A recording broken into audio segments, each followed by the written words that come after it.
Obesity है क्या? Medical term में ओबीस कौन है? इसमें कुछ कैटेगरीज हैं। एक है ओबेसिटी यानी कि वज़न का बढ़ जाना।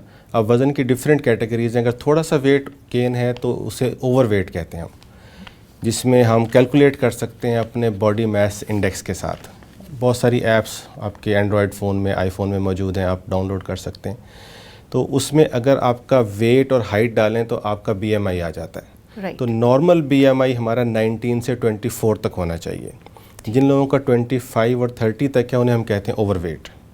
जो 30 प्लस हैं उन्हें हम कहते हैं ओबीज़। उसमें आगे फिर डिफरेंट कैटेगरीज़ हैं। ओबेसिटी क्लास 1 30 से 35, 35 से 40 ओबेसिटी क्लास 2 और 40 से ऊपर ओबेसिटी क्लास 3, जिसको हम सुपर ओबेसिटी भी कहते हैं। यानी हम Aahista Aahista step by step ज़्यादा क्रॉनिक चीज़ की तरफ जाते चले जाते हैं। मोटापा वैसे ही एक क्रॉनिक डिजीज़ है। हम असल में इसको डिजीज़ समझते नहीं है ना। मोटापा है ही एक क्रॉनिक डिजीज़ और इसको एज ए डिजीज़ ट्रीट करना भी चाहिए और ये एक कॉन्टीन्यूअस एफर्ट है। डॉक्टर साहब, क्या कुछ लोग ऐसे होते हैं जो ओबेसिटी के प्रोन होते हैं? मैं हमेशा कहता हूँ अपने पेशेंट से, अक्सर कहता हूँ कि हमारी जो डाइट है ना, Asian diet, it's very bad. हम ये मुरगन ग़िज़ाएँ, तेल जितना ज़्यादा होगा खाना उतना टेस्टी होगा, ऑयली चीज़ें, खुराक कह रहे होते हैं खुद को, बहुत ज़्यादा खाते हैं जी, बड़ी अच्छी बात है, खाते पीते हैं। तो ये सारी चीज़ें ना, ये फैक्टर्स हैं इसके डेफिनेटली। और कुछ लोग प्रोन होते हैं, यस जेनेटिक्स में भी है। आपने देखा होगा एक फैमिली में सभी लोग ओवरवेट होते हैं, सभी लोग ओबीज़ होते हैं।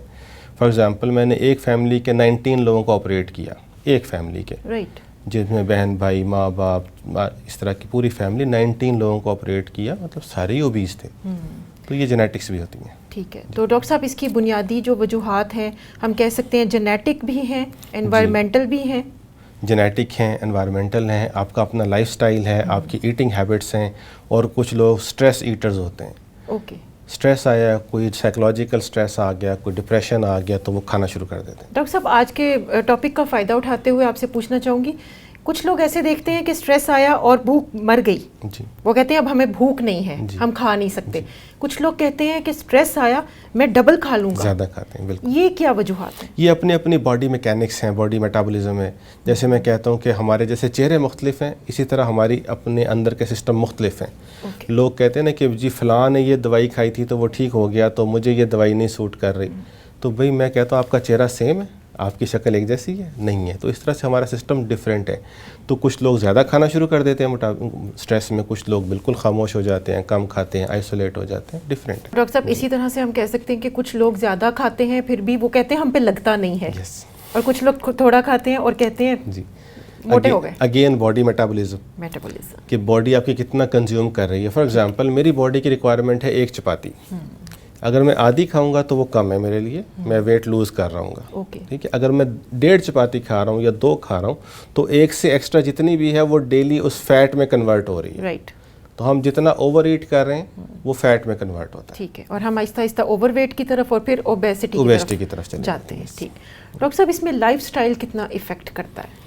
बहुत इंपॉर्टेंट है, मेजर रोल मेरा ख्याल है हमारे लाइफस्टाइल का है। आजकल आप देखते हैं कि हम कोशिश करते हैं कि वॉक थ्रू, वो ड्राइव थ्रू बन गए हैं। मैकडोनल्ड से आप जाएं तो ड्राइव थ्रू बर्गर पकड़े, और आपने उतरना ही नहीं है, उतरना ही नहीं है।